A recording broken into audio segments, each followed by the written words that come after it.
Assalamualaikum warahmatullahi wabarakatuh. Selamat pagi anak-anak. Pada pembelajaran kali ini kita akan belajar tema 6, subtema 3, pembelajaran 5 dan 6. Sebelum pembelajaran dimulai, marilah kita berdoa sesuai dengan agama dan kepercayaannya masing-masing.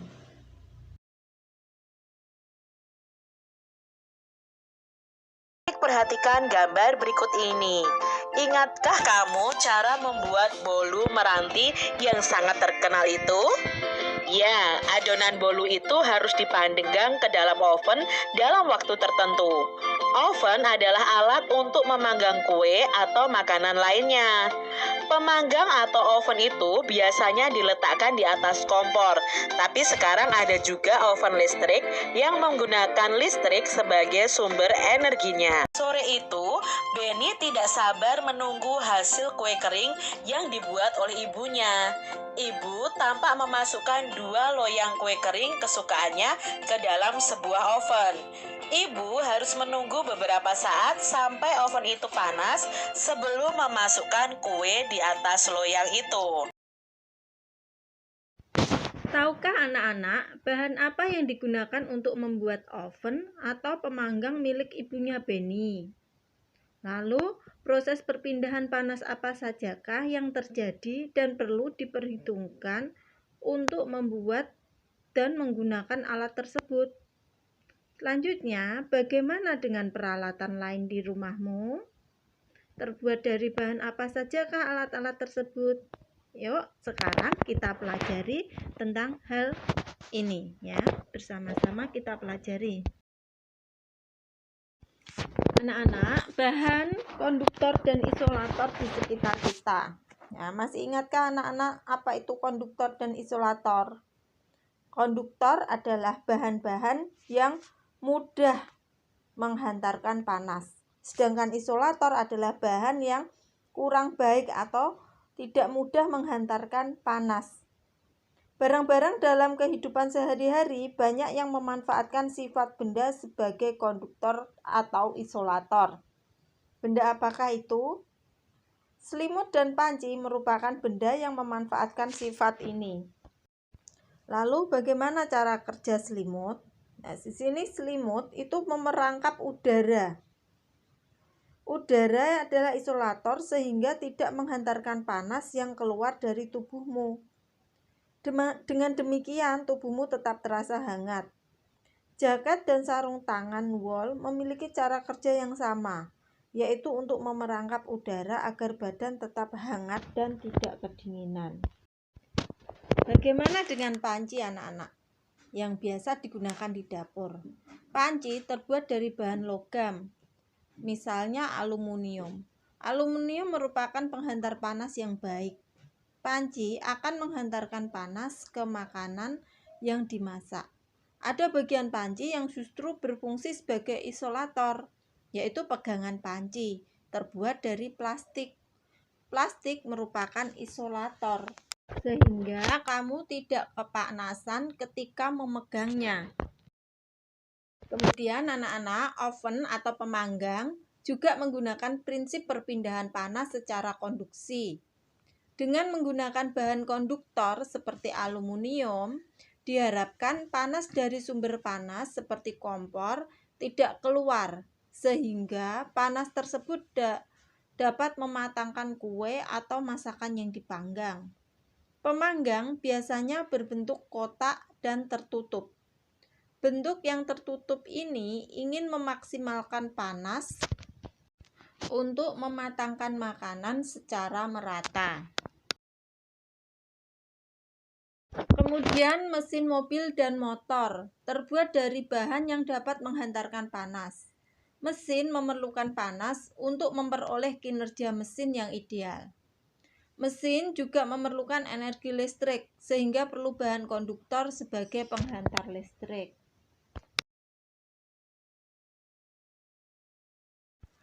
Nah, kamu anak-anak tentu memiliki setrika di rumah ya.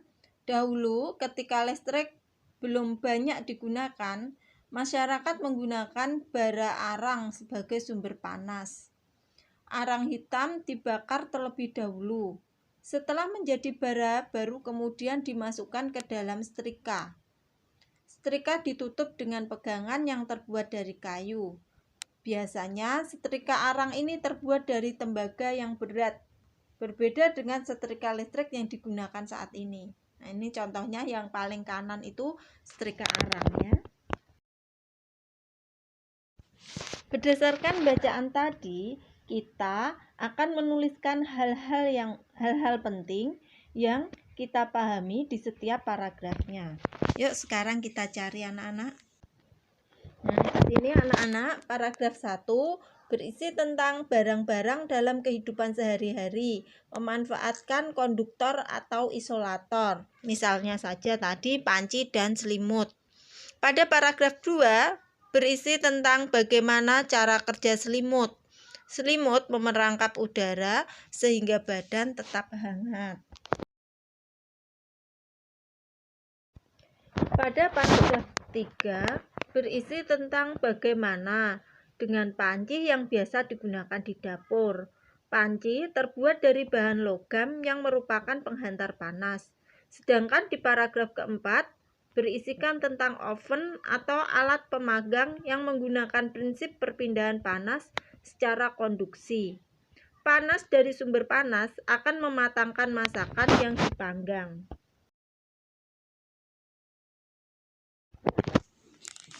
Kemudian di paragraf ke-5 berisi tentang mesin mobil dan motor terbuat dari bahan yang dapat menghantarkan panas.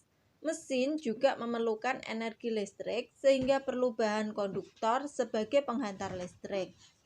Paragraf ke-6 berisikan tentang kamu tentu memiliki setrika di rumah. Agar panasnya sampai ke pakaian bagian bawah, setrika dibuat dari bahan logam. Sedangkan bagian pegangan setrika terbuat dari plastik yang bersifat isolator. Tadi anak-anak hal-hal yang penting yang terdapat di paragraf 1-6. Selanjutnya ini adalah rangkuman dari paragraf tadi ya anak-anak. Barang-barang dalam kehidupan sehari-hari memanfaatkan konduktor atau isolator. Misalnya saja panci dan selimut. Bagaimana cara kerja selimut? Selimut memerangkap udara sehingga badan tetap hangat. Lalu bagaimana dengan panci? Nah, panci biasa digunakan di dapur. Panci terbuat dari bahan logam yang merupakan penghantar panas.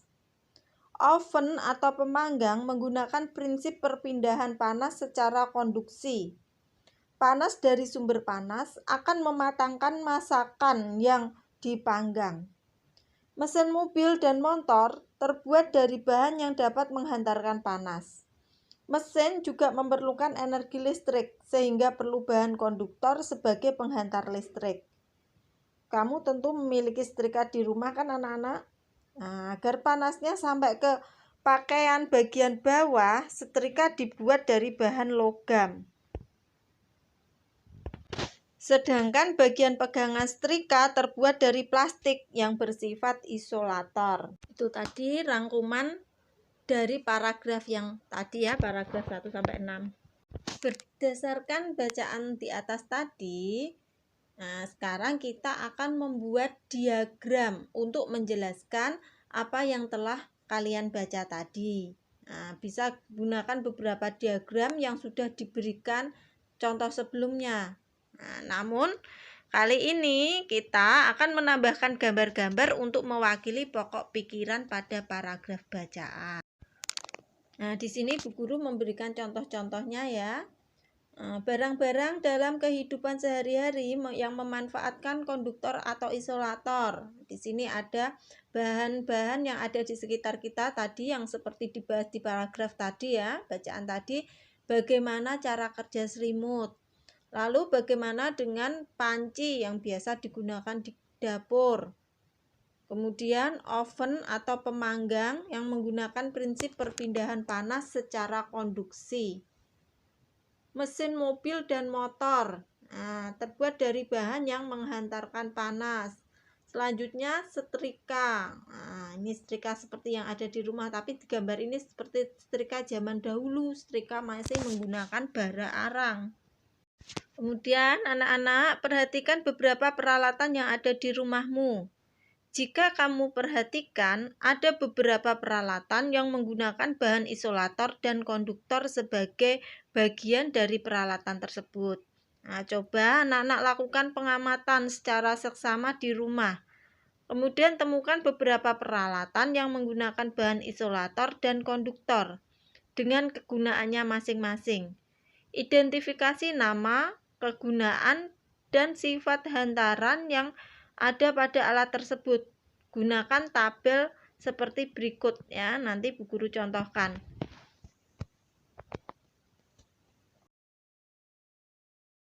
Nah, ini Bu Guru contohkan tabelnya ya, nama alat dan bagiannya. Nah, misalnya pegangan panci terbuat dari bahan plastik. Kegunaannya untuk membuka dan menutup tutup panci. Sifat hantarannya termasuk isolator. Kemudian alat setrika terbuat dari bahan tembaga. Kegunaannya menghaluskan pakaian. Sifat hantarannya adalah konduktor. Ujung solder terbuat dari bahan besi. Kegunaannya untuk melekatkan patri. Sifat hantarannya termasuk konduktor. Selanjutnya gagang solder terbuat dari plastik.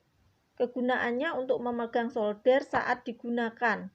Sifat hantarannya isolator. Pegangan setrika terbuat dari bahan plastik. Kegunaannya memegang setrika saat digunakan. Sifat hantarannya adalah isolator. Panci terbuat dari aluminium. Kegunaannya untuk memasak. Sifat hantarannya adalah konduktor. Banyak juga ya peralatan di rumahku yang mengandung bahan isolator dan konduktor. Pengetahuan manusia memang sangat berguna untuk menciptakan peralatan guna mempermudah hidup kita ya. Ibuku pernah menunjukkan setrika arang peninggalan nenek moyang. Sedangkan sekarang setrika listrik sudah semakin canggih.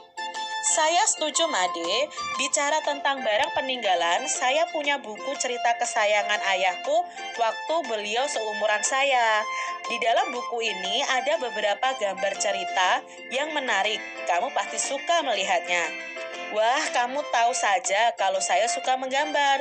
Bolehkah saya lihat gambar cerita yang ada di dalam buku cerita milik ayahmu? Anak-anak, sekarang kita akan mempelajari tentang gambar bercerita. Nah, apakah gambar bercerita itu? Adalah gambar yang menunjukkan kegiatan orang-orang atau binatang-binatang dalam suatu peristiwa. Gambar cerita itu dapat kalian temui di buku-buku cerita, terutama untuk anak-anak. Untuk menceritakan sebuah peristiwa, baik peristiwa yang benar-benar terjadi atau hanya cerita imajinasi. Bagaimana gambar cerita dibuat? Nah, menggambar cerita dapat dilakukan dengan teknik kering dan teknik basah. Jadi menggambar cerita itu ada teknik kering, ada teknik basah. Alat dan bahan untuk menggambar cerita dengan teknik kering itu menggunakan beberapa alat, misalnya pensil, kapur, krayon, atau bahkan bahan lainnya yang tidak memerlukan air. Pada teknik basah ini media yang diperlukan itu berupa cat air, tinta bak, dan tinta Cina. Cat poster yang menggunakan air sebagai pengencernya. Teknik kering dulu. Menggambar cerita dengan teknik kering ini tidak perlu menggunakan pengencer seperti air. Cerita dibuat langsung pada kertas gambar. Mula-mula dibuat dulu sketsanya atau rancangan gambar yang menggambarkan sebuah peristiwa. Setelah itu diberikan garis atau warna yang sesuai dengan media kering yang digunakan. Beberapa contoh media kering yang biasa digunakan antara lain yang pertama adalah pensil. Pensil yang biasanya digunakan untuk menggambar cerita biasanya adalah pensil ukuran 2B sampai 6B. Ya, krayon. Nah, krayon itu memiliki beragam variasi warna. Krayon merupakan campuran antara lilin dan bahan pewarna yang aman untuk anak-anak. Nah, krayon digunakan untuk menggambar cerita yang memerlukan variasi warna. Kalau ini anak-anak pasti pernah ya menggunakan krayon untuk mewarnai. Dengan krayon. Lalu teknik kering yang ketiga adalah dengan pulpen atau spidol. Nah, pulpen atau spidol juga digunakan untuk menggambar cerita dengan karakter yang tegas pada garis-garis. Perhatikan salah satu gambar cerita berikut ini. Jadi ini gambar yang menggunakan teknik kering dengan media pulpen atau spidol. Lalu teknik basah. Media yang digunakan untuk teknik basah itu antara lain cat air, tinta atau media lain yang memerlukan air pengencer. Nah, cerita dibuat dengan cara membuat sketsanya dulu pada bidang gambar 2 dimensi berupa kertas. Setelah itu baru akan diwarnai sesuai dengan media basah yang ditentukan. Nah, teknik basah ini memerlukan beberapa alat dan bahan seperti cat air ya, atau cat poster, tinta bak ini ya, atau tinta Cina, berbagai jenis kuat dan palet serta cat airnya. Berikut ini adalah contoh gambar cerita yang dibuat dengan teknik basah. Anak-anak, perhatikan gambar berikut. Nah, di sini keluarga Made ya, Made dan ayahnya sedang bercakap-cakap. Nah, kalian simak percakapannya. Apa sering ada berita kecelakaan lalu lintas di televisi ya? Tanya Made. Kalau menurut berita, kecelakaan lalu lintas paling banyak disebabkan oleh para pengendara kendaraan yang tidak tertib lalu lintas, Made. Banyak pengendara yang melanggar lalu lintas di jalan raya.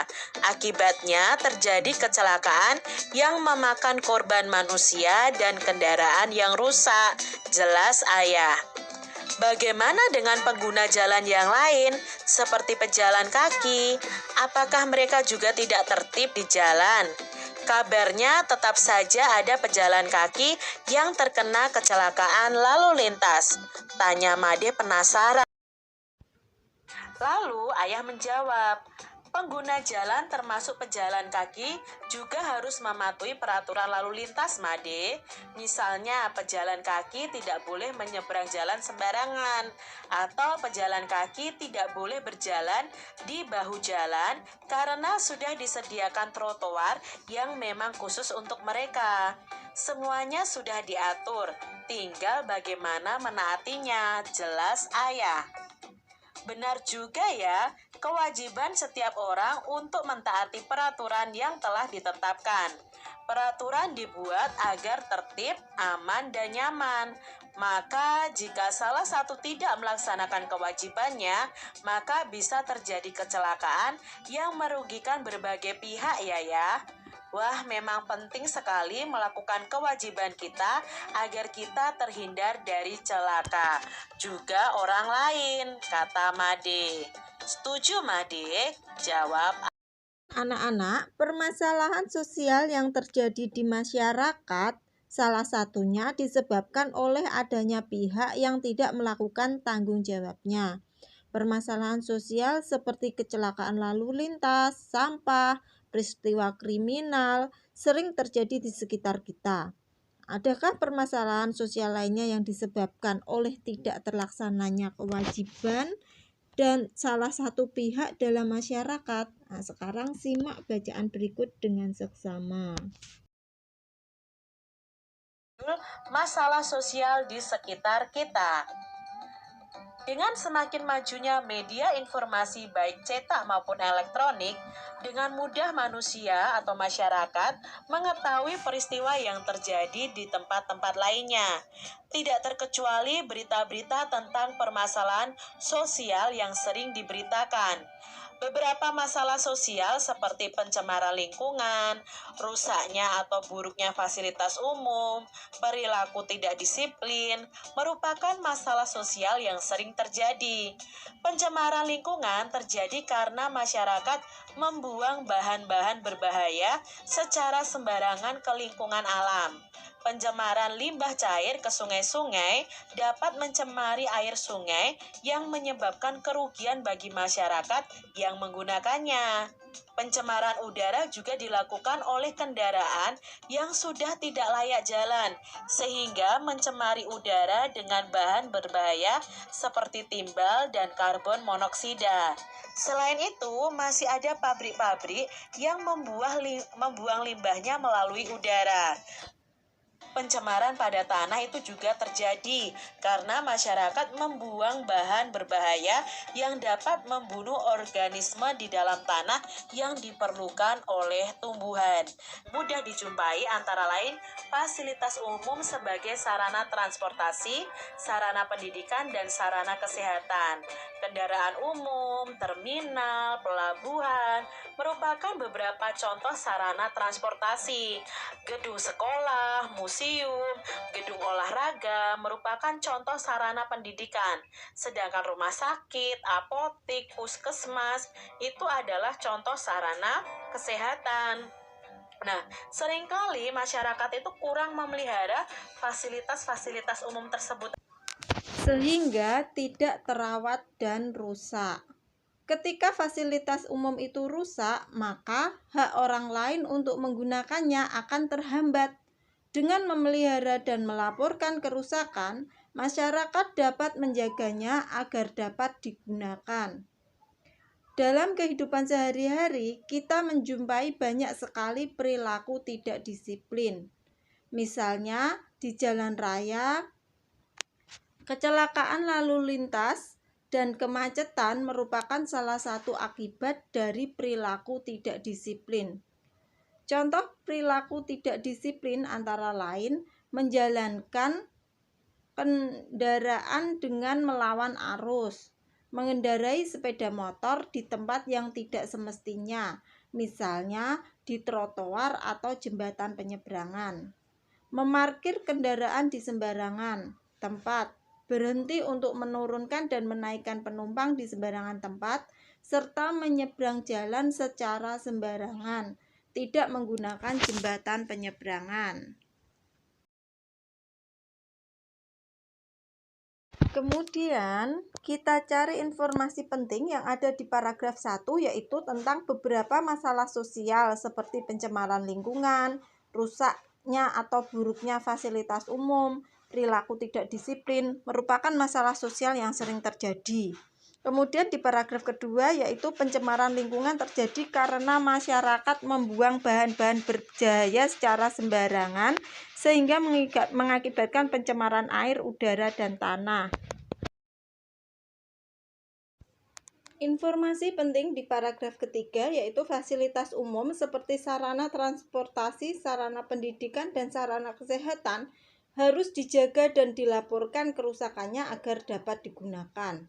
Selanjutnya di paragraf keempat yaitu perilaku tidak disiplin di jalan raya dapat menyebabkan kecelakaan seperti melawan arus, mengendarai sepeda motor di tempat yang tidak semestinya, memarkirkan kendaraan di sembarangan tempat, dan lain-lain.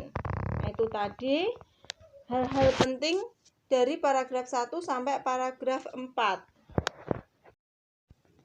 Dari informasi penting tiap paragraf yang telah Bu Guru sajikan tadi, cobalah anak-anak buat rangkuman dari bacaan tadi, ya, yaitu dengan cara menggabungkan informasi-informasi penting di setiap paragraf. Nah, anak-anak, di sini Bu Guru mencontohkan peta konsep ya tentang masalah sosial yang ada di sekitar kita. Nah, masalah sosial sendiri di sini adalah masalah sosial seperti pencemaran lingkungan, rusaknya atau buruknya fasilitas umum, dan perilaku tidak disiplin yang sering terjadi. Untuk pencemaran lingkungan di sini terjadi karena masyarakat membuang bahan-bahan berbahaya secara sembarangan. Kemudian menjaga fasilitas umum, fasilitas umum harus dijaga dan dilaporkan kerusakannya agar dapat digunakan. Permasalahan berikutnya yaitu perilaku tidak disiplin. Perilaku tidak disiplin di jalan raya dapat menyebabkan kecelakaan. Anak-anak, selain membuat peta pikiran seperti tadi, anak-anak juga bisa membuat tabel seperti ini. Masalah sosial, penyebabnya, dan pihak yang terlibat, kemudian cara mengatasinya. Ini Bu Guru contohkan dari berdasarkan masalah sosial yang seperti bacaan tadi.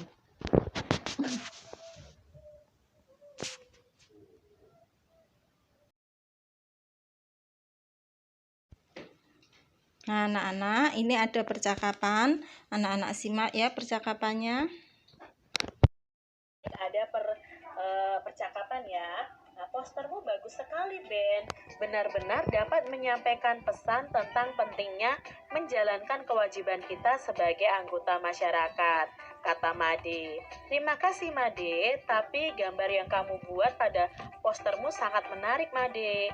Menurutku, gambar itu seperti sebuah gambar cerita yang menjelaskan isi postermu. Dapatkah saya belajar membuatnya? Kata Benny. Betulkah, Ben? Apakah kamu benar-benar dapat mengerti cerita yang kusampaikan lewat gambar cerita itu? Yuk kita belajar bersama-sama. Saya menggunakan teknik asiran untuk membuatnya, kata Made. Adik-adik masih ingat?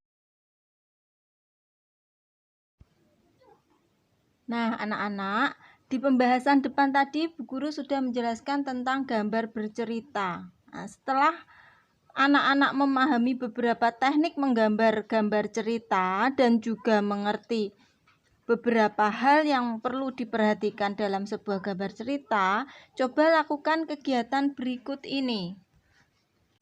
1. Pilihlah salah satu gambar yang tersedia di bawah ini.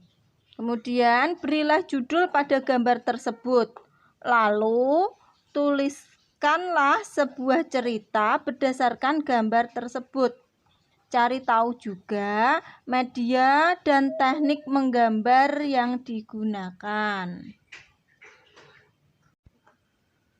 Nah, itu tadi anak-anak pembelajaran kita di pembelajaran 5 dan 6 ini. Tugasnya anak-anak membuat ringkasan paragraf yang tadi ya, anak-anak. Kemudian anak-anak memilih gambar dan membuat cerita berdasarkan gambar ini. Sekian dulu dari Bu Guru, semoga bermanfaat. Wassalamualaikum warahmatullahi wabarakatuh.